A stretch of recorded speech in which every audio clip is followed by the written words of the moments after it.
Hey, what's goody Frye gang? Wow, this video is probably going to take so long to make. I'm going over all of the gear in this game, all of the unused gear, as well as some unobtainable gear. And that includes all the headpieces, all the clothing, and all the shoes. We have the early gear that was changed for the final versions, and then some unused gear, and then we also have some unobtainable gear.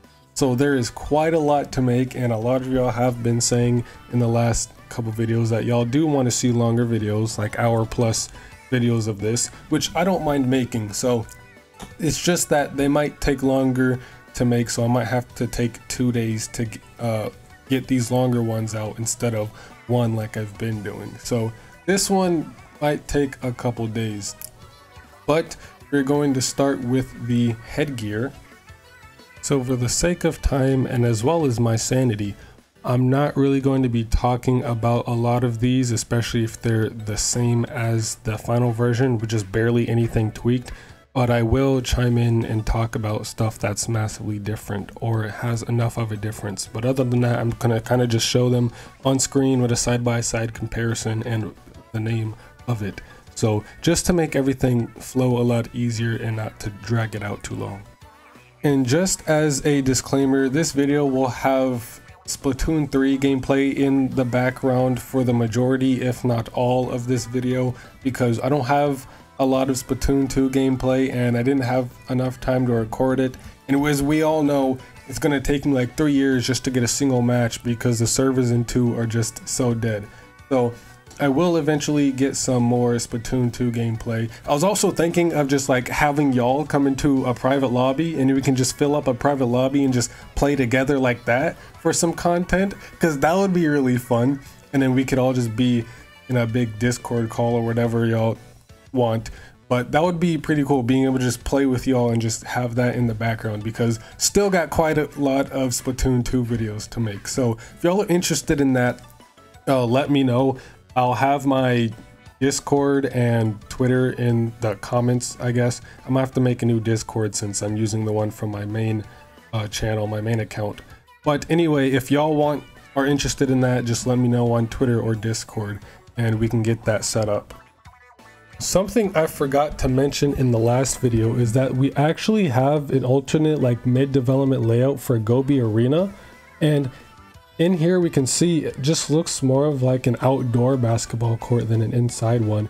And curiously, the inkling that we see here has both pigtail hairstyles at the same time. So it's just 3 pigtails, 2 on each side and then 1 on the back. It's kind of unsettling, but I just thought I'd mention it here since I did forget in the last video.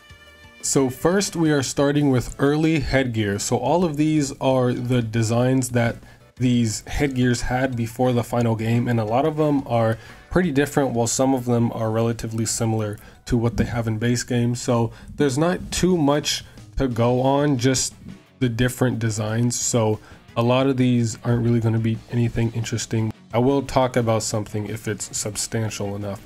But to start, we have the long build cap, which in its early design, it was more red instead of the blue that we have in game. This one's actually cool as it was actually reworked into the Blowfish Newsy in version 3.0.0, but it has an early design in 2.1.0, shaped differently from the final and marked with the kanji temporary. The gear entry is work in progress and the brand is set as Splash Mob. Next is the do-rag cap and glasses. Now it says that the texture is slightly different, but I don't really see where. The design is relatively the same except just barely different texture, but I can't tell. But here's it side by side in case y'all can. Here we can see the Senyu Bon Bon beanie. We can see over here on the right, that's its final version, and the one on the left is the one it had previously.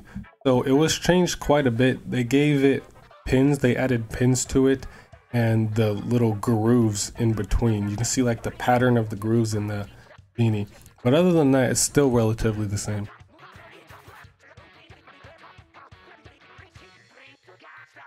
And this one is actually an interesting story. We have the tulip parasol added in 2.0.0, but it was a strange paper-like crumpled fedora in 1.0.0.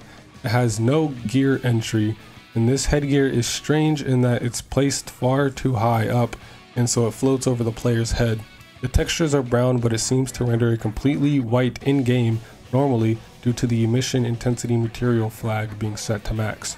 So it used to look like this fedora, and then it got completely redesigned into what we have now. Here you can see. And not even that, but the gear got updated and separated into gendered models in 1.2.0. The female version is only slightly different, with a much stronger team color texture and a cream colored side instead of gray, and the male version is much more primitive. So it's cool how this got a complete redesign from a fedora to just like a bucket hat. This one's actually interesting as this is the Octo King face mask. I know it doesn't look like it, but in 3.0.0 it was added in as the Octo King face mask, but it was originally a Judd face mask, as you can see here in version 1.0.0. And the funny thing is that this actually shows up in an in-game advertisement as the Judd mask. So this was probably scrapped very late in development before the game released. But it's kind of cool to see that this model is still actually in the official final game. Just in an in-game advertisement, we can see the Inkling wearing it there. That one's pretty cool, I like that. Here we have the Digicamo Forge mask, and this one is also interesting. A lot of these are cool because they have extra like changes to them that you normally wouldn't think about. Like for this one, originally it was completely black mask with a Tony Kensa slogan found on some of their weapons. In version 2.0.0. It was likely changed because a single color mask with text and a button on the back isn't the most visually interesting thing in the world. Everything else in the gear entry is placeholder except for the brand obviously being set to Tony Kensa and the ability being set to Inksaver sub. Here we have the marinated headphones, which first I think is a cool name because obviously it's a play on Marina since those are her headphones. I think it's a pretty cool name, but it has a slightly different model in the unisex archive added in 3.0.0 as they were officially added in version 3.1.0, but the older model in 3.0.0 had the headphones leaning a bit more forward than the female version. I don't know what the hell happened with this. Apparently this was the null visor replica. Alright, this looks more like the tulip parasol than the damn null visor. It went from like a bucket hat to an astronaut helmet almost. I mean, we do have an astronaut helmet headpiece, but it's not this, but y'all know what I mean. This was a very big change. It's kind of cool though. This one's actually pretty cool. It is the golden toothpick that was added in version 3.1.0. but it had an earlier, more basic design in 3.0.0, lacking the ball of takoyaki. So it literally just looks like a toothpick, but without the big ass ball in the middle. Here we have a very, very early test version of the headlamp helmet. Headlamp helmet was introduced in 1.1.0, but this basic edit of it, I guess, was introduced in 1.0.0, and this is just a basic edit of the worker's cap with test written on it. This gear entry is a work in progress with no brand and no unique ability to find.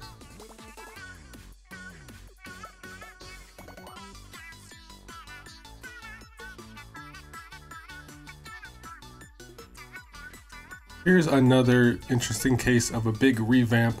This pumpkin mask right here was reworked into the little devil horns in 4.1.0, and I'm not really too sure why they did that, since this pumpkin mask would kind of just fit better with Splatoon as a whole, and for, you know, Halloween fests.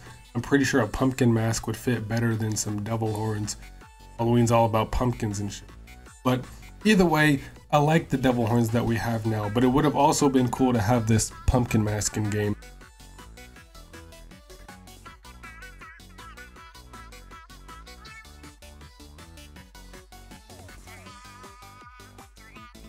Next, we move on to the clothing.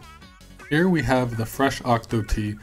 The one on the left and in the middle are the older designs from version 2.0.0, but it was changed into the design we have now all the way on the right in 3.1.0. The graphic tee is completely different, or the graphic on the tee is completely different, and the pin is a recolor of the one from the original basic tee instead of a unique one. And the eye coloration on the pin, it being colored pink, is intentional as indicated by the graphic on the back of the tee. Next we have the white Deca logo tee, and this actually looks very different from what we have in a base game, its final logo. Added as the white Deca logo tee in 1.0.0, but the gender labeled archives have completely different pieces of gear that occupy the slot. The diffuse texture is different even between the two, so it was probably replaced by the final before the original gear was finalized. So yeah, I was originally going to have a male and female version here. You can see on the left the female version since it's slimmer waist, and then the male version next to that.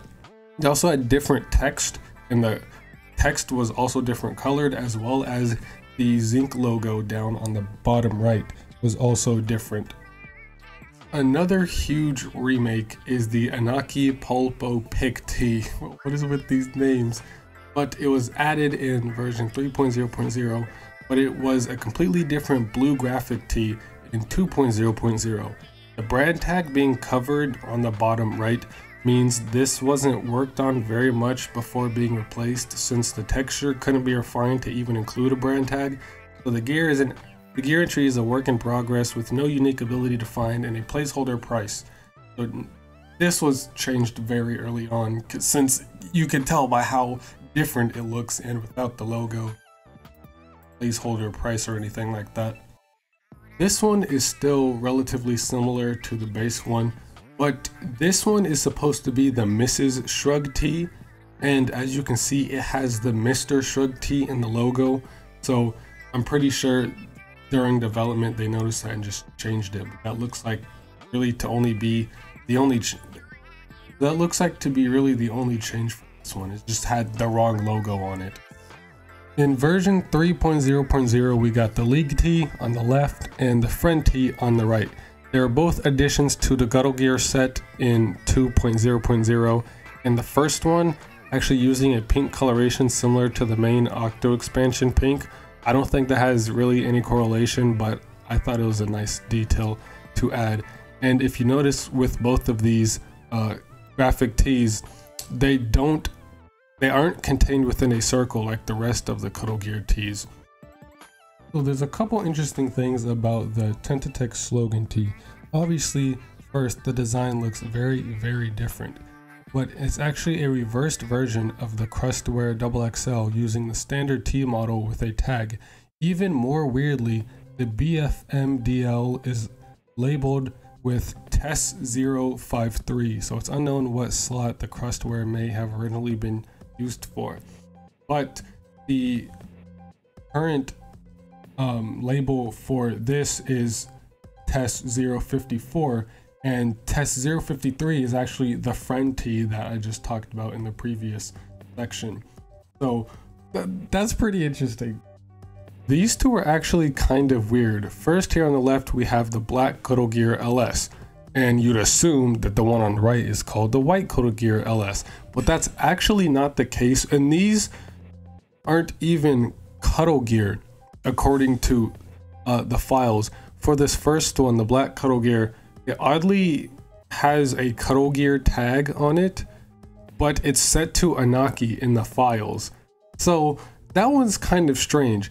And the same one with the white one here, which is called the Takaroka Crazy Baseball LS. That's not Guddle Gear or Takaroka, since this one is also set to Anaki. Here on the left, next to the Takaroka Crazy Baseball LS, we can see the final version in game. So like this is the actual Takaroka gear, while the one next to it, just to the left of it, that's the white version, and it was called Takaroka. It looks like the black Guddle Gear, but it's labeled as Anaki. These two were just so confusing. It's just so confusing trying to figure it all out, because they got the Guddle Gear logo, but they're named Anaki in the files, but they're actually from Kakaroka. So yeah, that one was just kind of funny trying to figure out everything. It may not look like it, but this is actually an early version of the Kensa coat. I know it looks nothing alike, but it used to look more of like a blue satin jacket. It actually looks similar to the one I'm going to talk about next, but yeah, it's kind of wild to see how big of a change it was. So this kind of begs the question, was Kensa gear just supposed to look like regular gear, and then they decided to just make it unique and go the black, white with the red? Because this looks nothing like Kensa gear that we've seen, and Kensa gear has only ever been black, white, and red. It's never had any other like crossover or little one-off thing like an outlier. It's always just been consistently black, white, and red. So it's very funny to see that this is how the Kensa coat used to look like. And speaking of that next one, we have the Deep Octo Satin Jacket. It actually has multiple designs. So the one you're looking at on the very left is the 1.0.0 design. It's lacking any embroidery, so it looks just like a basic jacket. And then in version 2.1.0, it got this one in the middle with a different shade of pink and alternate embroidery. And then we finally, in version 3.0.0, got the one here on the far right as the final version of the gear. Another Kensa related one, we have the light bomber jacket right here, and this is on the left. You can see the early design it had in 1.0.0, and in the middle is the final design for 2.0.0, and it's actually a color inverted version of the Kensa pullover coat, except it obviously lacks the Tani Kensa logo on the sleeve pin. This one actually kind of pisses me off a little bit. Here on the left, we have the Milky Eminence jacket and Navy Eminence jacket. These are the early versions, and on the right, you can see those are their final versions. In the early version for the Milky, it has this gold band in the middle that isn't there. And then for the Navy, it's all black, where the sleeves and everything were gold in the original version, or in the early version. And I'm so mad because the Milky Eminence jacket, and all of the other Milky stuff for that matter, is Japanese exclusive to the Korokoro collaboration that I already covered in last video. So only people in Japan get all the Milky stuff with the Eminence cuff, the Eminence, the Milky Eminence jacket. I think was what the Milky Eminence Emperies, whatever the shoes were called. But the entire outfit was just so clean, and we never got it. We weren't ever allowed to get it in 2 or 3. So I'm kind of mad that they get to step out in this clean ass outfit that we will never get. Here we see an early version of the custom painted F3 added in version 2.0.0. Here on screen we see it is an earlier design from 1.2.0 with different logos, and the creature on the back has a stylized kanji for temporary on its body. The gear entry appears to be complete aside from a placeholder price of 96,999 and is set to have the Inksaver main ability. These next two are early versions of the Kung Fu Zip Up on top and the Panda Kung Fu Zip Up on the bottom. Now, the Kung Fu Zip Up looks relatively the same, just obviously not as much detail since it is just a generic blank jacket model. But the more notable difference is the the Panda Kung Fu Zip Up, which you can tell is very different. Not only is it black and white instead of just all completely white, even the little tassels to hold the buttons together are colored black for the Panda. Next, we actually have two versions of the Senyu suit. All the way here on the left is its earliest version, the one in the middle is the revision, and then the one on the right is the final version that we have now. The very earliest version just has a slightly different mesh. There's not much difference between the three of these, but the earliest version has a slightly different mesh. The middle one is the revision that we got in version 3.0, and the notable difference is that it has no pin and no extra details on some of the textures. And then we finally got the one on the right, version 3.2.0.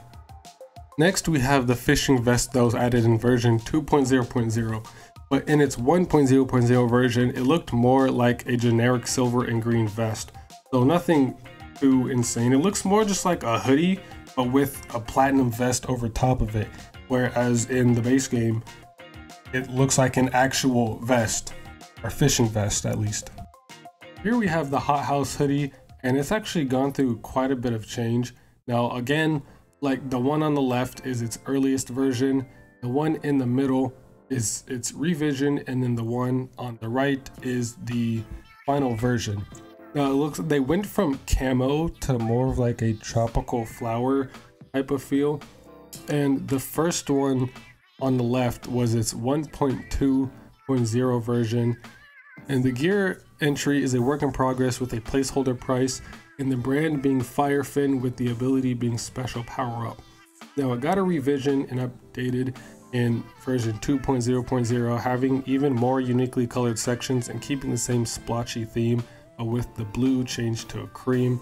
The ability was also changed to quick respawn, and then in version 3.0.0 we got what we have now on the far right.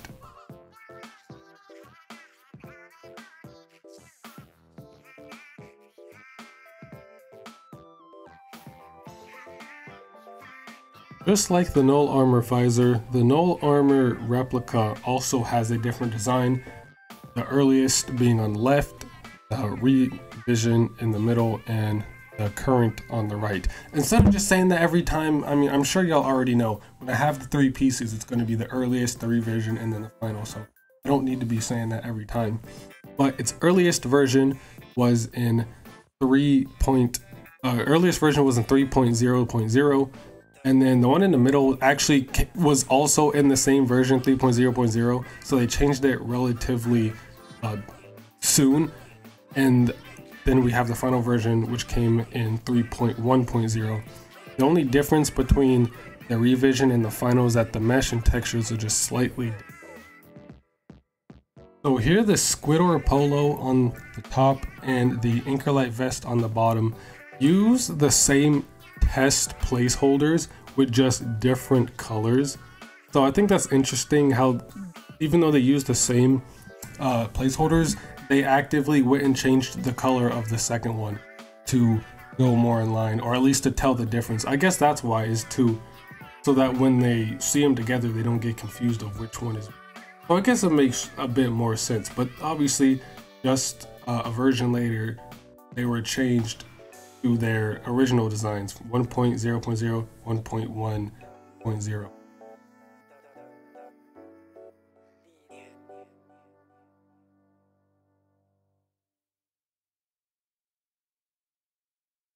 Now we move on to early versions of the shoes, and this has the least amount compared to the headgear and the clothing.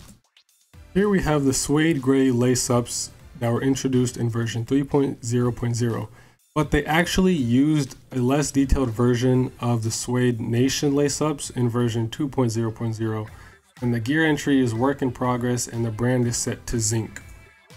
Speaking of zinc, we have the chocolate Dacronics from version 3.0.0, and these were actually created pretty early on, as they're from version 1.0.0, where they were colored yellow and blue, and they have a placeholder gear entry. Back to Eminence, here we have the Milky Imperials and the Navy Imperials. The Milky Imperials on the top didn't really have a texture until version 2.1.0 is when they were introduced. But way back in 1.0.0, they didn't have a model. Their model wasn't textured. But then down here, the Navy Imperials were introduced in version 2.0.0, but were first from 1.2.0, but they had the Milky Imperials with a blue subcolor instead of red. So these ones are always so confusing. Trying to explain these Eminence ones, especially these shoes, kind of confusing because the Navy ones look like the Milky, and the Milky don't have a model or a texture, so it's kind of confusing. In version 2.0.0, we got the yellow Iramaki 750s, but in 1.2.0 they were black Norimaki 750s with pink to sky blue soles. These are probably my favorite piece of gear in this entire video. These right here, the coloring with the pink and sky blue soles, I love this. Not so much the design of the shoe, but the coloring I love. With that design actually kind of goes pretty hard. Next two, we have the Squid Kid 5s, the red and white on top and then the honey and orange on the bottom. Now the red and white squid kids, the coloration is still relatively the same, but if you see, the designs for them are a lot more basic than the ones we got in the base game. And the brand is set to Tenatech. But as for the honey and orange squid kids, the color was a lot different. It looks more of like the marina type of blue. But they were ultimately changed into the orange and honey that we have now, and I love this color combination. That looks so clean. The honey and orange squid kid 5s look so clean. I love like that deep orange with the yellow. It's so good.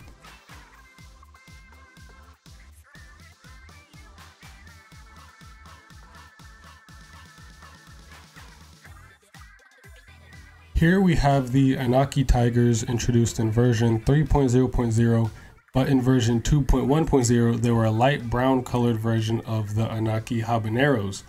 The gear entry is work in progress with the ability set to sub power up. Here we have probably one of the biggest changes, the no boots replica in version 3.1.0, but in version 3.0, just barely before that, they were a pair of yellow roller skates. So I mean, it kind of makes sense why they changed that, because that would just look goofy. Just the Octarian, the enemy Octarian just rolling around on roller skates. That'd be kind of funny, but it would be hella goofy. We have here an early version of the Neo Octoling boots, 2 of them actually.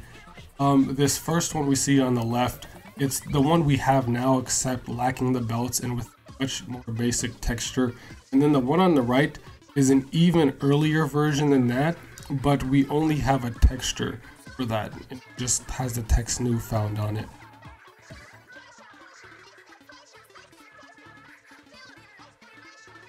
This one I actually think is kind of cool. I know you can't really tell the difference between the 3 here because there really isn't any. The only difference is that the final version all the way on the right is just angled slightly different. The rotation at which the camera is looking at it is different. That's really the only difference. But what I found cool is that in Salmon Run, we got a new enemy in Splatoon 3 called the Flipper Flopper. So it's kind of cool that they share a name. Not that it really has anything to do with each other. As soon as I saw these, I thought of the Salmon Run enemy. Now we're moving on to the Unused gear. And to start off, it's actually pretty cool. Here we have the Legend cap from Splatoon directly ported from it. The models can be found in the base 1.0.0 files, and it has a placeholder gear entry beyond still being a part of the Cuddle Gear brand.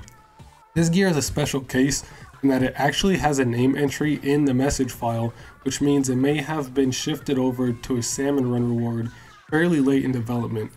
It seems they may have considered bringing it back without Grisco branding, as a new unisex model was added in version 2.1.0. It's mostly similar to the final cap of Legends, but the texturing is completely different. The gear entry was updated to support more hairstyles and to use the new unisex model. Although these two are slightly different, I'm going to include them in the same slot because of a common thing they have. So the first one here is a Koto cap from Splatoon 1, and the second one is a street style cap that we never got in game. But this third one over here on the right, the green one, it's just a generic color changing cap that's possibly a template model type of hair. That can be found in version 3.0.0 actually, because we have quite a lot of hats that just look like this, just regular brimmed hats. So it would make sense for them to just make one template that they for all of the caps. These ones are just basic textures for what was supposed to be a beanie and then a model for bandanas. Now the bandana here has the same base model as the Fish Fry biscuit bandana and black Fish Fry bandana, but the bandana and the beanie are their completely own separate things that weren't really ever used for anything. But an interesting thing about these bandanas is that it has a work in progress gear entry with a placeholder price and the brand being Tenatech and the ability being set to Tenacity, despite us never getting this in game actually. This is probably the most interesting entry in the entire video. This is an infamous mask modeled after the final boss of Octo expansion NILS or Annihilus. The model is first found in version 3.0.0 and has a gear entry that was removed in 3.1.0. The gear entry indicates that it was intended to be another piece of unlockable reward gear in Octo expansion. Notably, the entry for this was replaced with the Teddy Band in Splatoon 3, marked the only time throughout the entire series where a gear piece's ID has been replaced.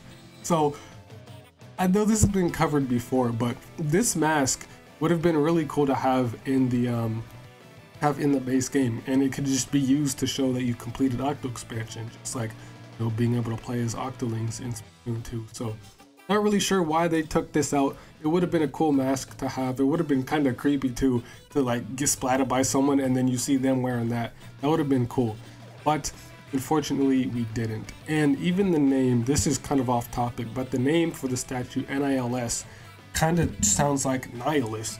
A nihilist is a person who believes that life is meaningless and rejects all religion and moral principles. Which, if you think about it, kind of goes hand in hand with Tartar, who he thinks that Inkling and Octoling life is worthless and he's trying to wipe them all out to create his ultimate life form. So the mask and the, I guess, statue that he operates being called NILS, kind of sounding like nihilist, is a really cool fitting detail that I haven't heard anyone talk about. So I thought that was a pretty good detail that I should include.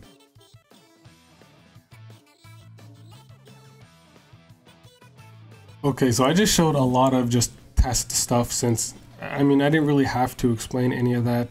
There was really no need to. It's kind of self-explanatory. They're just test models.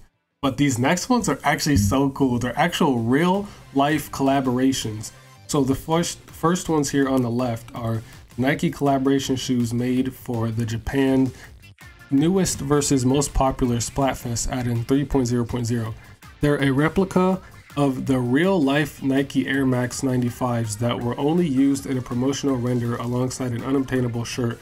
Players got the Sea Slug Volt 95s, which are meant to be reminiscent of the actual shoes without using the Nike branding. The gear entry is placeholder and the brand is set to no brand. So that's actually pretty cool. And then the second ones here over on the left are Nike collaboration shoes made for the Japanese newest and most popular Splatfest, again added in 3.0.0. A replica of the real-life Nike Air Max 270s that were only used in a promotional render alongside an unobtainable shirt, while players got the Sesame Salt 2070s or 270s, which are meant to be reminiscent of the actual shoe without using the Nike branding. The gear entry is placeholder and brand is set to no brand.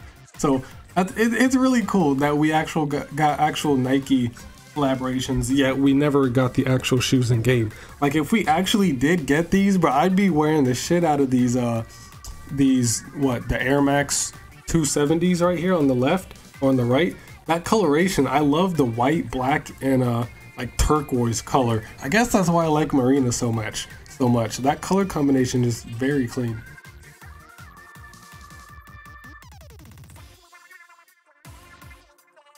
So next is one of the more interesting parts of the video, and this is unobtainable gear.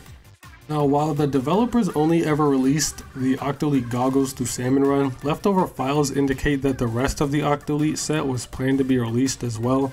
They're completely finished with their own icons and name entries in the message files, but for whatever reason we never got the set.